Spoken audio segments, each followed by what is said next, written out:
ዛሬ የማሳያችሁ የማህበረሰባችን ችግሮች አሉ። ተከተሉኝ አብረን እንያቸው።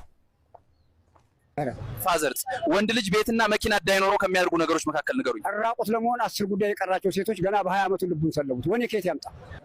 ፋዘር ምን ነው በሐሳብ ተውጠዋል? ምን ላግዘውት? ክረምት እየገባ ነው። ማዳበሪያ የለም። ቢኖርም ገበያ ላይ ነጋዴ እጅ ውስጥ ነው ያለው። ምን ይሻለኝ እኔ ልጅ? ታክሲ ስራ አደት ነው ያዋጣል። ከዚህ ኑሮ ጋር ሄዳል። ሰርተን ለትራፊክ እቅልና በባለስልጣናት አሻጥር እየጠፋ ለሚመጣው ቤንዚን ነው ስራችን። ለኛ የላይኛዋለን። ደሞዝ እየበሉ ቦርጭ ስለሚያወጡ ሰዎች ምን ይላሉ አባቴ? ሙስና በእግሩ ቁሞ ሲሄድ ናቸዋል። ልጄ ፋዘር ስለ ኢሚግሬሽን ምን አስተያየት አለዎት? የሌባ አይነ ደረቅ መልሶ ልብ ያደርቅ ነው።